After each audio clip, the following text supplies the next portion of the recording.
Morning જો આપણે પ્રક્રિયા સ્વાધ્યાય સંભાવનામાં સ્વાધ્યાય 13 ચાલે છે. સ્વાધ્યાય નંબર 13 આપણે લગભગ છેલ્લે દાખલા નંબર 10 સુધી આપણે પૂરું કર્યું છે. દાખલા નંબર 11 આવ્યા. 11મો સમતોલ પાસાને ફેંકવાની રમતમાં એક માણસ પાસા પર પૂર્ણાંક 6 મળે તો 1 રૂપિયો જીતે છે અને અન્ય કોઈ પૂર્ણાંક મળે તો 1 રૂપિયો ગુમાવે છે. તો જો પાસા પર 6 મળે તેને સફળતા ગણતા સફળતાની સંભાવના P = આપણી પાસે 6 ઘટકો, પાસાના ઘટકો 6, એમાંથી કોઈ એક મળે માટે 1/6 માટે અન્ય ઘટકો મળે તેની સંભાવના જેને Q કહેવાય, 1 - P. એટલે એ લોકો જે આપણને સવાલ કર્યો છે કે જો 6 મળે તો જીતે, તો 6 મળે તો સંભાવના 1/6, ત્યારે જો 6 મળે છે ત્યારે 1 રૂપિયો જીતે છે. 1 રૂપિયો જીતે છે. અન્ય ઘટકો મળે કૌંસમાં 6 સિવાયના. અન્ય ઘટકો મળે તો સંભાવના 5/6, ત્યારે 1 રૂપિયો ગુમાવે. આવું રકમ આપણને આપેલું છે. ફરીવાર, જો એને 6 મળે છે એની સંભાવના 1/6. આપણે લખ્યા પાસાના ઘટકો 6 હોય, કુલ ઘટકો 6 માંથી 1 એટલે 1/6. તો અન્ય ઘટકો મળે તેની સંભાવના 1 - 1/6 એટલે 5/6. તો 6 મળે તેની સંભાવના 1/6, ત્યારે રકમમાં આપ્યું છે 1 રૂપિયો જીતે છે. અન્ય ઘટકો મળે તો 5/6, 1 રૂપિયો ગુમાવે છે. હવે 1 રૂપિયો ગુમાવે છે એ માણસ પાસાને 3 વાર ફેંકવાનો નિર્ણય કરે છે. તો જો પ્રથમ વખતે પાસો ફેંકતા 6 મળે છે તો સંભાવના 1/6 અને 1 રૂપિયો જીતે. આપણે સમજીએ હમણાં, તો તમને સમજાય એ પ્રમાણે પહેલા પ્રયત્નમાં એને 1 રૂપિયો મળે છે. આપણે સમજી લો, પહેલા જ પ્રયત્નમાં 6 મળી ગયો. આપણે 3 પ્રયત્નો કરવાના છે. પહેલા જ પ્રયત્નમાં 6 મળી ગયો તો એની સંભાવના 1/6, 1 રૂપિયો જીતી ગયો. હવે બીજા પ્રયત્ન માટે બીજો પ્રયત્ન ક્યારે કરે? પહેલામાં 6 ન મળ્યા હોય તો પ્રથમ પ્રયત્નમાં 6 નથી મળ્યા તો જ એને બીજો પ્રયત્ન કરવો પડે. 6 નથી મળ્યા માટે સંભાવના 5/6 અને 1 રૂપિયો ગુમાવ્યો. અને બીજા પ્રયત્નમાં 6 મળ્યા. કારણ કે આપણે એક પહેલો પ્રયત્ન લીધો કે પહેલા પ્રયત્નનું કામ પૂરું થઈ ગયું. ધારો કે બીજા પ્રયત્નની વાત કરીએ તો પહેલામાં તો 6 નથી મળ્યા તો જ બીજા પ્રયત્નમાં આવ્યો. તો બીજા પ્રયત્નમાં 6 મળ્યા માટે એની સંભાવના 1/6, ત્યારે 1 રૂપિયો મળ્યો. માટે એની કુલ સંભાવના પહેલા પ્રયત્નમાં 9 મળ્યા, બીજા પ્રયત્નમાં મળ્યા. અને પેમેન્ટ એનું તો રૂપિયા માટે તો રૂપિયા 1 રૂપિયો પહેલા ગુમાવ્યો, પહેલામાં 1 રૂપિયો ગુમાવ્યો, બીજામાં 1 રૂપિયો મળ્યો, માટે કુલ 0. ફરીવાર બીજો પ્રયત્ન, ધારો કે પહેલા પ્રયત્નમાં સફળ થઈ ગયો બીજા પ્રયત્નમાં સફળ થાય છે, બીજા પ્રયત્નમાં સફળ થાય છે, તો પહેલા પ્રયત્નમાં સફળ થતો નથી. જો પહેલા 3 વિકલ્પો વિચારવાના. એકવાર પહેલા પ્રયત્નમાં સફળ થઈ ગયો, એનું કામ પૂરું થઈ ગયું. બીજા પ્રયત્નમાં સફળ થાય, હવે ત્રીજા પ્રયત્ન આપણે વિચારીશું.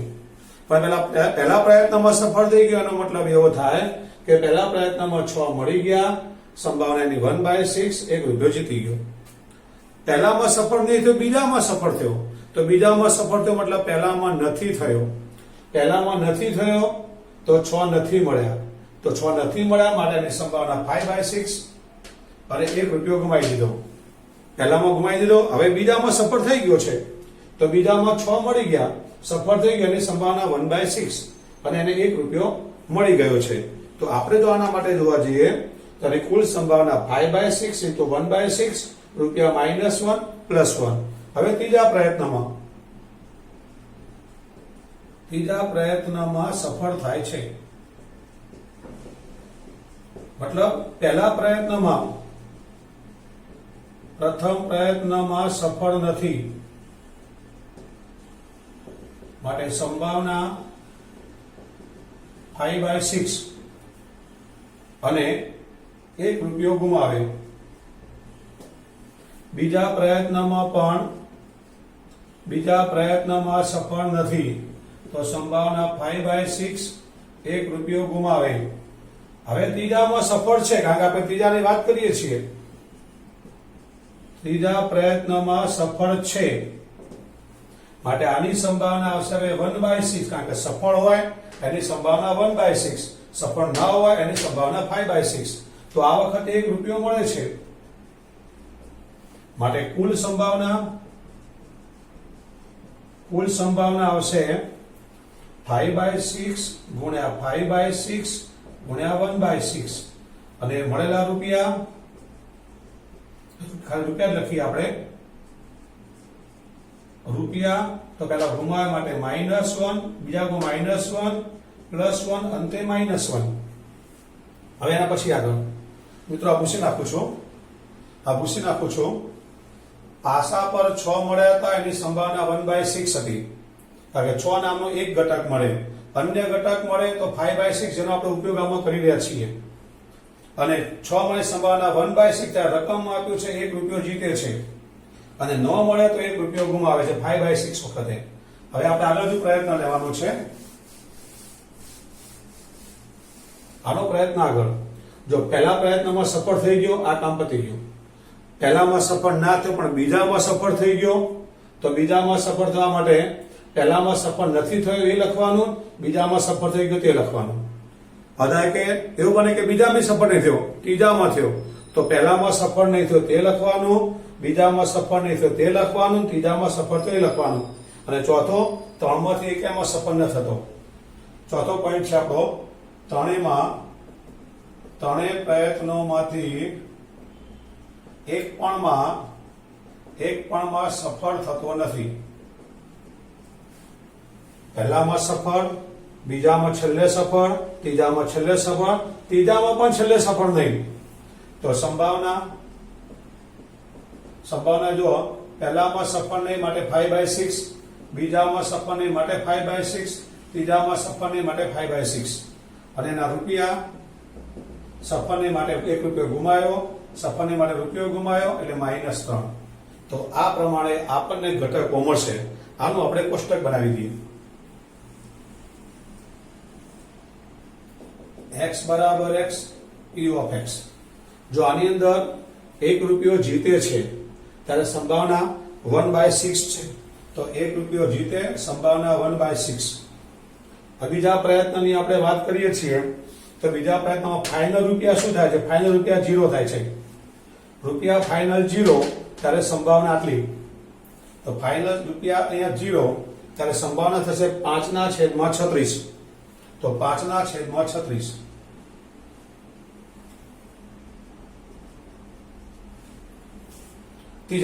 ત્રીજા પ્રયત્નમાં ફાઇનલ -1 રૂપિયા, ફાઇનલ રૂપિયા -1 ત્યારે સંભાવના 25/216. ચોથામાં -3 ફાઇનલ રૂપિયા, ત્યારે સંભાવના 125 ના છેદમાં 216. તો અહીંયા આવશે 125 ના છેદમાં 216. આ આપણું સંભાવના વિતરણ આપણું કોષ્ટક બની ગયું. તો ટૂંકમાં આપણે પહેલા પ્રયત્નમાં સફળ થઈ ગયો એનું બનાવી દીધું, પહેલામાં ના થયો તો ધારો કે બીજામાં થઈ ગયો એનું બનાવ્યું, ધારો કે બીજામાં બી ના થયો તો પહેલામાં નિષ્ફળ, બીજામાં નિષ્ફળ ને ત્રીજામાં થઈ ગયો એનું બનાવ્યું, અને ધારો કે ત્રીજામાં એ ના થયો એનું બનાવ્યું, અને બધાને આપણે કોષ્ટકમાં સમાવેશ કરી દીધો. હવે રકમ આગળ વાંચીએ આપણે. તો એનું આપણે મિત્રો અપેક્ષિત કિંમત એટલે મધ્યક. અપેક્ષિત કિંમત એટલે મધ્યક E of x જેનું સૂત્ર છે sigma xi pxi I is equal to 1 to n. જો કિંમત મૂકું છું 1 ની સાથે 1/6, 0 ની સાથે 5 ના છેદમાં 36, -1 ની સાથે 25 ના છેદમાં 216 અને -3 ની સાથે 125 ના છેદમાં 216. તો આ આવશે 1/6, 0 થઈ ગયો, 25 ના છેદમાં 216 અને 375 ના છેદમાં 216. 216 આપણે લસા લઈ લઈએ તો અહીંયા 36 આવશે. 36 ગુણ્યા 6 એટલે 216 થાય, -25 -375. આનું આપણે સાદું 400 થાય, 400 માંથી 36 જાય એટલે 364 છેદમાં 216 માઇનસમાં જવાબ આવ્યો. આને જો આપણે ઉડાડી શકીશું મિત્રો તો 91 ના છેદમાં 6 ઉડાડે આપણે 91 ના છેદમાં 54. તો -91/54 આપણને મળે છે. એનો મતલબ એવો થાય મિત્રો, માઇનસ એટલે રૂપિયા ગુમાવે છે, આનો મધ્યક થશે માઇનસમાં એટલે રૂપિયા ગુમાવે છે. ચલો સમજી ગયા બધા બરાબર. ટૂંકમાં તમારે ઘટકો બનાવવાના, ઘટકો બનાવ્યા પછી એને આપણે કોષ્ટકમાં મૂકવાના, અને કોષ્ટકમાં મૂક્યા પછી એનું આપણે સાદુરૂપ આપવાનું. આ બેનો ગુણાકાર, આ બેનો ગુણાકાર, આ બેનો ગુણાકાર, આ બેનો ગુણાકાર, લસાને સાદુરૂપ આપી દઈએ, જે આવ્યો તે આપણો જવાબ કહેવાય. ચલો રેડી. દાખલા એના પછીનો લઈએ આપણે.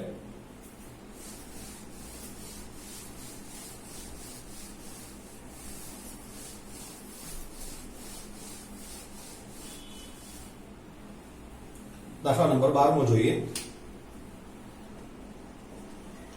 12માં આપણે આગળ ઉદાહરણમાં જોયું એવું જ છે. દડા છે ઉપર લાલ, સફેદ, કાળી લખોટી છે. આમાં આ A, B, C અને D. 1 6 3 6 2 2 8 1 1 0 6 અને 4. આ પણ તો લખોટી આપી છે. જો રકમ વાંચું છું. ધારો કે 4 ખોખા ABCD માં નીચે પ્રમાણે રંગીન લખોટીઓ છે. કોઈ એક ખોખાને યાદચ્છિક રીતે પસંદ કરી એક લખોટી પસંદ કરવામાં આવે છે. મિત્રો જો પહેલા કોઈ એક ખોખાને, તો આપણે E1 પ્રથમ ખોખું પસંદ થાય તો P of E1, 4 ખોખા છે આપણા, એમાંથી કોઈ એક, પછી E2, E3 અને E4. અહીંયા આવશે બીજું ખોખું પસંદ થાય, ત્રીજું ખોખું પસંદ થાય અને ચોથું ખોખું પસંદ થાય. તો P of E2 આવશે, P of E3 આવશે અને P of E4 આવશે. બધા મિત્રો 4 ખોખા છે માટે 1/4 બધામાં આવશે, કારણ 4 માંથી કોઈ એક. ચલો આ પહેલા સમજ પડી ગઈ તમને. 4 માંથી કોઈ એક એટલે P of E1, E2, E3, E4 બધાનો જવાબ આપણી પાસે 1/4 આવશે. આમાં આપણે સામે કુલ લખી નાખીએ. 6 3 9 ને 1 10, 6 ને 2 8 ને 2 10. આમાં બધામાં 10 જ છે. લ્યો રેડી. હવે આપણે આમાં માંગ્યું શું છે જોઈએ. એક લખોટી પસંદ કરવામાં આવે છે. જો લખોટી લાલ રંગની હોય, લાલ રંગની લખોટી, તો P of ઘટના A લાલ રંગની લખોટી હોય તો P of A by E1, P of A by E2, P of A by E3 અને P of A by E4 આપણે પહેલા મેળવી લેવાના. તો લાલ રંગની લખોટી આપણે A by E1 એટલે પહેલું ખોખું આપણું. તો એક લાલ રંગની છે 10 માંથી, તો 1/10. બીજા નંબરના ખોખામાં લાલ રંગની 6 છે, 6 by 10, 6/10. ત્રીજામાં 8 છે એટલે 8/10 અને 0/10 એટલે આ તો 0 થઈ ગયા. હવે આપણું સૂત્ર P of A વાળું આપણું સૂત્ર P of A, તો P of E1, P of A by E1, P of E2, A by E2, P of E3, A by E3 અને P of E4, A by E4. આ પ્રમાણે આપણે પહેલા સૂત્ર મૂકી દેવાનું. ચલો E1 માં આપણી પાસે બધામાં 1/4 જ છે, 1/4. E1, E2, E3 બધામાં 1/4 છે, તો 1/4 આપણે લખી નાખ્યા. હવે પેલા A by E1 ના 1/10, આના 6/10, આના 8/10, આના 0. બધામાંથી આપણે નીચે જો 40 બધા સરખા છે તો 1/40 આપણે કોમન લઈ લઈએ, તો આવશે આ 1, આ 6, આ 8 અને આ 0. તો 8 ને 14 ને 15, 15/40, 5 વડે ઉડે છે, 5 તરી 15, તો 3/8 આપણને P of A મળ્યા છે. હવે આપણી પાસે માંગ્યા છે, જો A માંથી B માંથી 3 ના માંગ્યા છે, તો પેલા A માંથી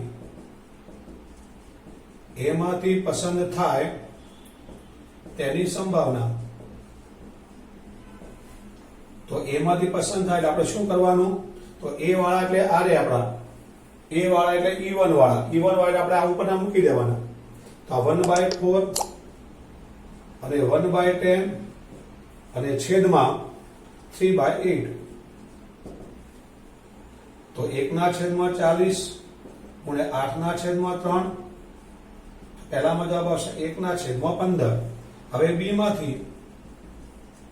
B માંથી પસંદ થાય એની સંભાવના. તો B એટલે આપણી પાસે B એટલે આપણા E2, તો E2 વાળા આપણી પાસે એ જોઈ લેવાના. 1/4, 1/4 ને 6/10. અને નીચે તો આપણે આ મૂકવાના 3/8. એ લોકો જે માંગ્યા તે જ ગણવાના આપણે. તો અહીંયા આવશે 6/40 ગુણ્યા 8/3. તો 8/40, 3×2 = 6. આનો જવાબ આવશે 2/5. એ રીતે C માંથી માંગ્યા છે. C માંથી પસંદ થાય તેની સંભાવના.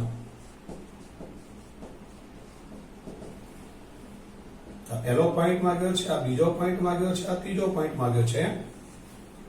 તો હવે C વાળા આપણે એ જોવાના કે C વાળામાં આપણે ત્રીજું ખોખું છે, તો E3 વાળા આપણા આ છે. તો 1/4, 8/10 છેદમાં આપણી પાસે આ છે 3/8. તો 8/40 ગુણ્યા 8/3. અને ઉલટા કરી દીધા આપણે, તો 8/40. તો 8/15 આપણે એનો જવાબ આવી ગયો. તો ફરીવાર મિત્રો, જો A માંથી, B માંથી અને C માંથી આપણી પાસે માંગેલા છે, તો A માંથી, B માંથી, C માંથી જવાબ આપણી પાસે આવી ગયો. પહેલામાં આપણી પાસે આવે છે A વાળામાં 1/15, B વાળામાં 2/5 અને C વાળામાં 8/15. દાખલો ફરી એકવાર, જો તમને આ રીતે મિત્રો એક ખોખું આપેલું છે, ખોખાની અંદર આ બધા ગણતરી આપેલા, જો 4 ખોખા છે તો E1 એટલે P of E1 1/4, P of E2, P of બધા 1/4 આપણે લખી નાખવાના.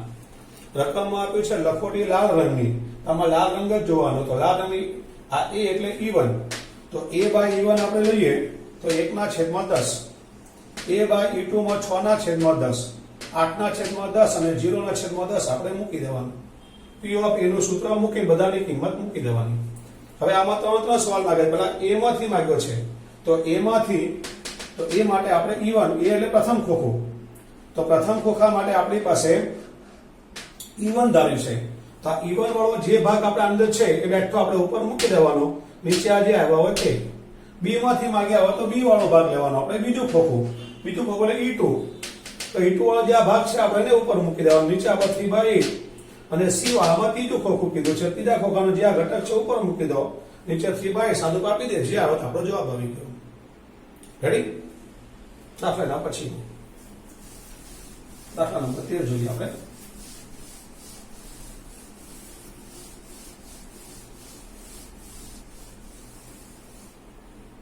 જો ધારો કે હૃદય રોગનો હુમલો થવાની શક્યતા 40% છે, એટેક આવવાની શક્યતા 40%. એ પણ ધારે છે કે ધ્યાન અને યોગાસનનો અભ્યાસ હૃદય રોગના હુમલાનું જોખમ 30% ઘટાડે છે.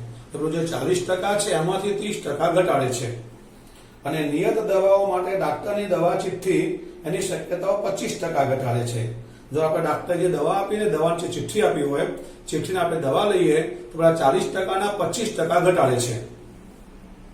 એક જ સમયે દર્દી બે સમાન સંભાવનાઓ વાળા વિકલ્પમાંથી કોઈ એકની પસંદગી કરે છે. મિત્રો આમાં કોઈ પણ એકની પસંદગી કરે છે, પહેલી કાં તો યોગા વાળી કાં તો ડાક્ટરની ચિઠ્ઠી વાળી.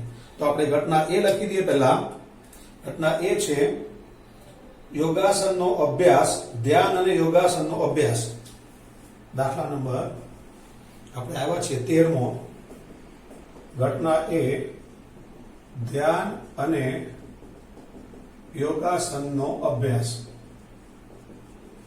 માટે P ઓફ A બરાબર B, ડાક્ટરની ચિઠ્ઠી ની ચિઠ્ઠીથી બરાબર રોગનો સામનો. P ઓફ B બરાબર.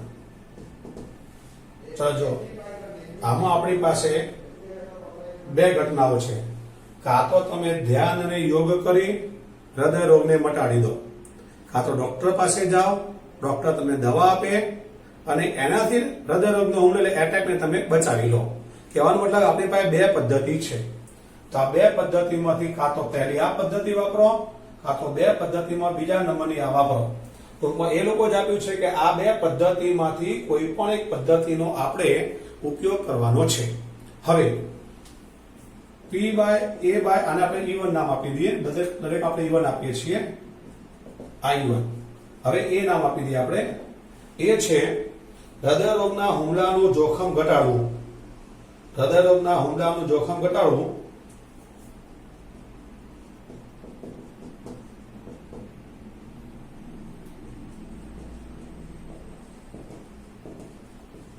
ઘટાડો અંદર આપેલો છે. હવે P of A by E1 લઈ લઈએ મિત્રો, પછી P of A by E2 લઈ લઈએ. જરાક જુઓ. હવે P of A by E1 માં E1 એટલે ધ્યાન અને યોગ. ધ્યાન ને યોગમાં તમે જુઓ 30% ઘટાડે છે. ધ્યાન અને યોગાસનનો અભ્યાસ હૃદય રોગના હુમલાનું જોખમ 30% ઘટાડે છે, પણ છે કેટલું? 40%. જો 40%ના 30% ઘટાડે છે એટલે 40% માઇનસ 40%ના 30%. તો આને કહેવાય 40/100, 40/100 ગુણ્યા એના 30%. ફરીવાર 40%માંથી 40%ના 30% આપણે લેવાના, તો આમાં આવશે 40/100 માઇનસ 12/100 એટલે 28/100 P of A by E1 આવી ગયું. આમાં 40%ના 25% ઘટાડે છે એવું આપ્યું છે, જરાક જોઈ લો. તો 40% માઇનસ 40% ગુણ્યા 25%. તો આમાં આવશે 40/100 માઇનસ 40/100 ઇન્ટુ 25/100. તો અહીંયા આવશે 40/100 માઇનસ 2 દુના 4, 2 5, 5 5. તો 10/100, 30/100. ફરી એકવાર મિત્રો આ વાક્ય બરાબર સમજો. અહીંયા 30% નથી આપ્યું, 30% ઘટાડે છે હૃદય રોગના હુમલા જે 40% છે એના. તો 40%ના 30% ઘટાડે એટલે આપણે માઇનસ કર્યું છે. તો 40% માઇનસ 40%ના 30%. તો 40%ના 30% આપણે બેનો ગુણાકાર કરવો પડે. તો આમાં આપણી પાસે 28/100 આવશે. એવું જ આમાં ઘટાડે શબ્દ છે માટે માઇનસ કર્યું. 25% તો 25%, તો આપણને આ પ્રમાણે મળે છે. તો P of A નું આપણું સૂત્ર P of E1 A by E1, P of E2 A by E2. તો E1 આપણી પાસે છે 1/2. આના આવ્યો આપણી પાસે 28/100. આ 1/2. આના આવ્યો આપણી પાસે 30/100. તો 28 + 30/200 આપણો લસા. 58/200 એટલે 29/100. આપણને આ જે મળે છે P of A હૃદયરોગના હુમલાવાળો એ કોના દ્વારા છે? તો જો રકમ વાંચો. તો દર્દી ધ્યાન અને યોગાભ્યાસનો કાર્યક્રમ અનુસર્યો તેની સંભાવના. તો ધ્યાન અને યોગાસન માટેની સંભાવના. તો ધ્યાન અને યોગાસનમાં આપણી પાસે E1 ધાર્યું છે આપણે, તો A by E1 વાળું ઉપર મૂકી દેવાનું. 1/2 28/100 ઉપર મૂકી દેવાનું, નીચે 29/200 મૂકી દેવાનું. આ યોગાસન વાળું જે છે આપણું પહેલું યોગાસન નું છે, તો યોગાસન વાળું ઉપર, નીચે 29/100. આનું આપણે સાદું આપી દઈએ. તો 2/200 28/200 100/29. 2 14 માટે આપણો ફાઇનલ જવાબ આવશે 14/29. તો દાખલો બરાબર ક્લિયર થઈ ગયો. ફરી એકવાર જોઈ લઈએ આપણે. ધ્યાન યોગાસનની એક પદ્ધતિ છે હૃદય રોગને મટાડવાની. ડોક્ટર પાસે જે દવા લખી આપે એ છે. બંનેમાંથી આપણે કોઈ એક ચોઈસ કરવાની છે. તો બેમાંથી એક એટલે એનું કામ પૂરું થઈ ગયું. પછી તમને P of A by E1, તો A by E1 માં આપ્યા છે ભાઈ 30% ઘટાડે છે હૃદય રોગના હુમલાના. તો હૃદય રોગનો હુમલો જે 40% છે એના 30% ઘટાડે છે. તો 40% માઇનસ આના 30% આપણે બનાવવા પડે. તો આના 30% થશે 40/100 ગુણ્યા 30/100 એટલે આટલા થાય. તો એમાં એને માઇનસ કરીએ. એમાં 25% ઘટાડે એને માઇનસ કરીએ. P of A નું સૂત્ર મૂકી દીધું. અને ધ્યાન અને યોગાસનનું માંગ્યું છે માટે ધ્યાન અને યોગાસન જે ઘટકો તો આપણે ઉપર મૂક્યો, આ નીચે મૂક્યા, જે આવ્યો તો આપણે જવાબ આવી ગયો. અને પછી દાખલો જોઈએ આપણે. દાખલા નંબર 14.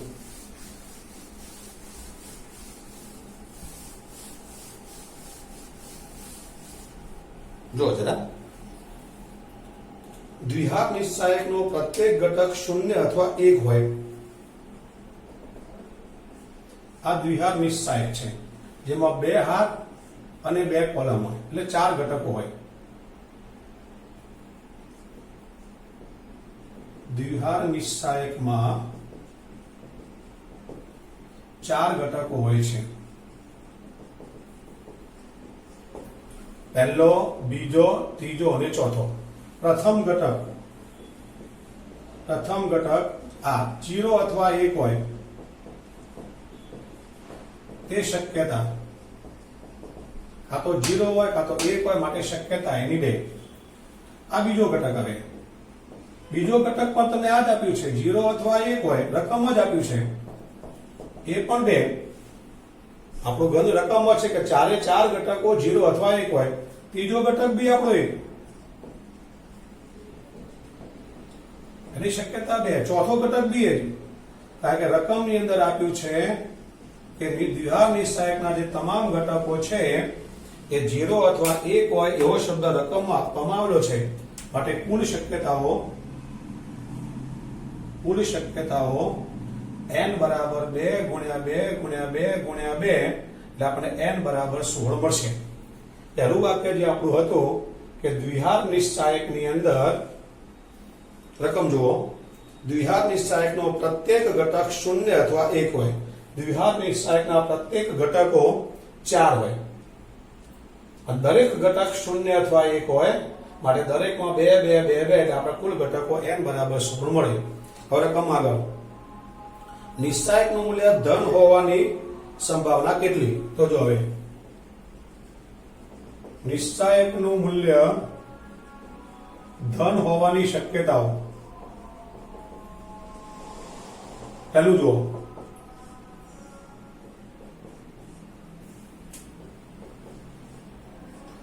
હોવા માટે પહેલા આપણે 1 1 મૂકી દઈએ તો આનું સાદું 1 થાય, આ 1 થાય.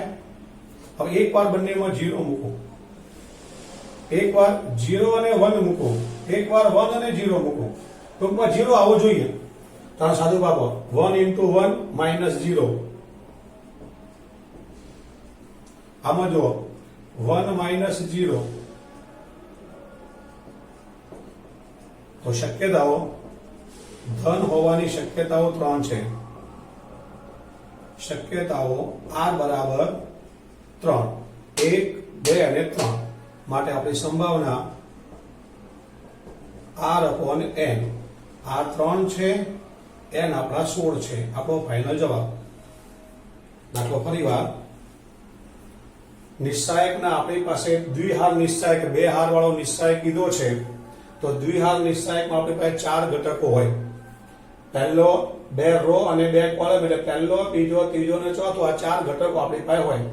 પહેલો ઘટક 0 અથવા 1 હોય માટે 2 શક્યતા, બીજામાં બી 2, ત્રીજામાં પણ 2, ચોથામાં પણ 2, એટલે કુલ ઘટકો 2 ગુણ્યા 2 ગુણ્યા 2 એટલે આપણને 16 મળે.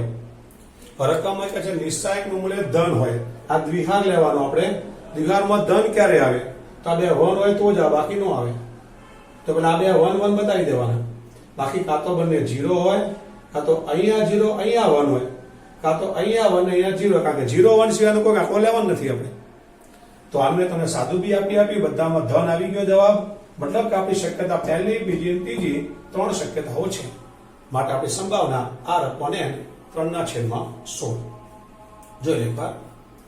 આજે આપણે આટલું રાખીએ છીએ. Thank you.